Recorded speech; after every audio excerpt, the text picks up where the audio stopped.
Olá humanos, eu sou o Alien, e é muito bom estar de volta. Eu sei que vocês sentiram minha falta, foi um longo ano até aqui, mas eu vou retornar. E já que eu sumi, por que não falamos de algo relacionado a sumiço, alguém que estava aqui e de repente desapareceu?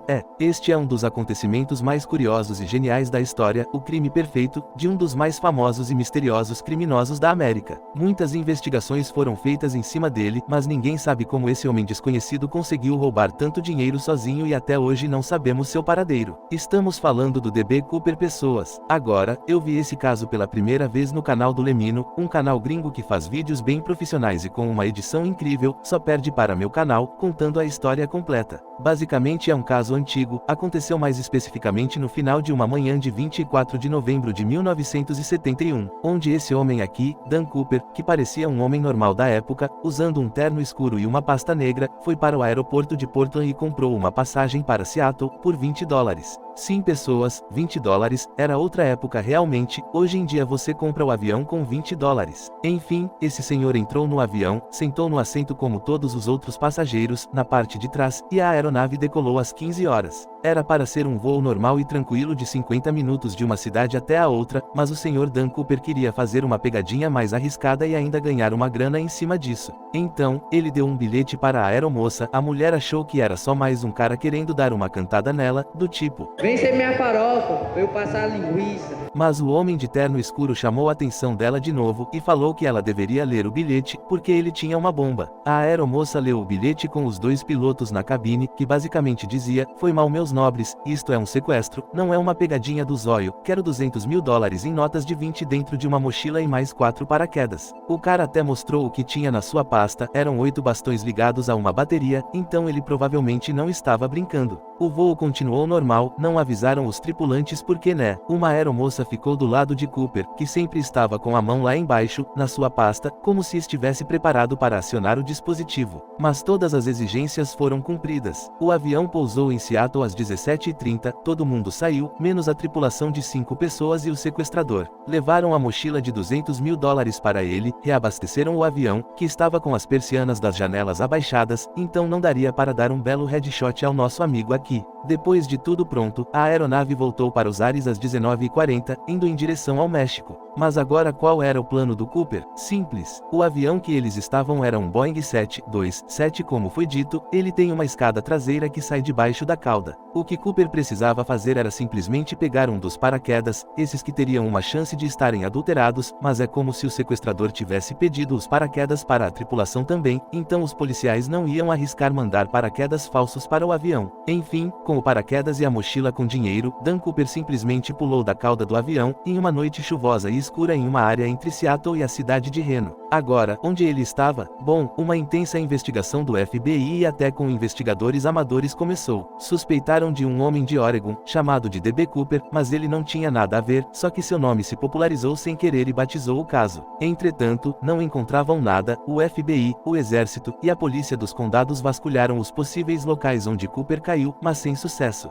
Tentaram também procurar as cédulas que foram colocadas na mochila do sequestrador, pelo número que tinham nas 10 mil notas de $20 que estavam dentro dela. Checaram em cassinos e instituições financeiras dos Estados Unidos, e até de países estrangeiros, só que nunca conseguiram detectar o uso das notas. Tinham até recompensas para quem conseguisse encontrar alguma cédula, mas praticamente não aparecia alguém com uma nota verdadeira. Dan Cooper foi descrito como calmo, de boa formação, frio e calculista, e que sabia quais eram seus objetivos. Divulgaram o retrato falado dele, mas o rosto de Cooper era comum demais e não levou a nada. Uma das únicas pistas interessantes que encontraram de Cooper foi em 1980, 9 anos depois de tudo, onde um garoto de 8 anos achou 3 pacotes com notas de $20 semi-enterrados às margens de um rio. As cédulas estavam todas estouradas, mas deu para identificar que elas estavam relacionadas com o caso. Outra coisa foi que existia uma HQ belga que foi publicada na Europa e no Canadá que tinha o nome Dan Cooper, e que aparentemente tem a ver com paraquedismo. Então essa foi outra pista para descobrirmos quem era esse homem misterioso. Tiveram uns doentes que tentaram falar que eles eram o D. Cooper, mas era só falaram, porque viam que eles só queriam fama e nada mais. Uma possibilidade para este caso é que Cooper morreu mesmo, porque as condições eram complicadas demais para ele sobreviver viver, mas não acharam nenhum corpo para confirmar isso. Então, o que podemos dizer depois de tudo isso é simples. Se esse cara está vivo, e com o dinheiro, ele é genial. O caso fechou em 2016, e não sabem nada sobre esse sujeito, foi tudo bem planejado e usando as lacunas policiais e aéreas da época. Alguns já tentaram copiar Cooper depois, mas todos fracassaram. Como exemplo, Richard Lapone pediu $50 mil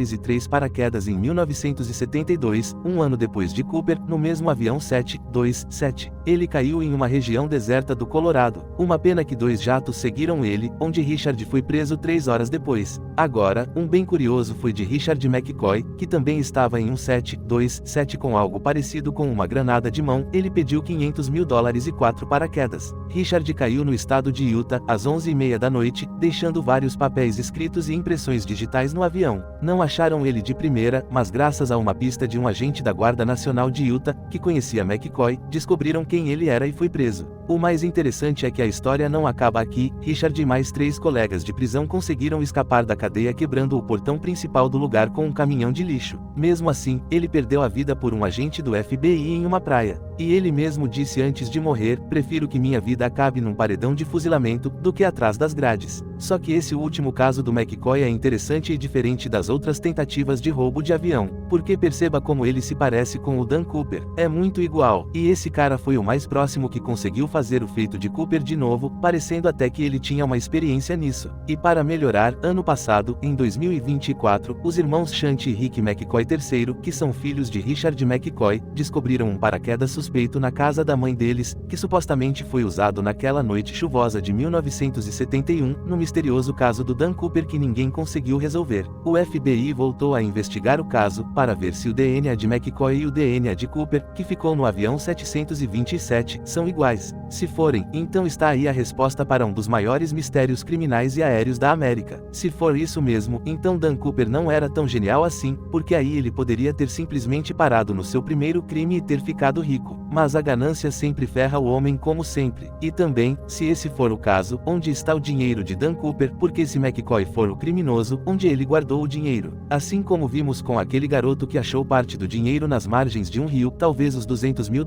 estão ainda por aí, esperando para serem achados. Enfim, esse foi o vídeo, espero que vocês tenham gostado. Esse foi o caso do DB Cooper. Digam aí nos comentários o que vocês acharam, se vocês já conheciam o caso ou não, se sabiam dessa nova pista que surgiu e tudo mais. Sigam-me no X, o link está na descrição, junto com meu Pix e com o meu e-mail de contato. Bom, é isso, humanos, muito obrigado por assistirem até aqui. Eu sou Alion, e até um outro dia.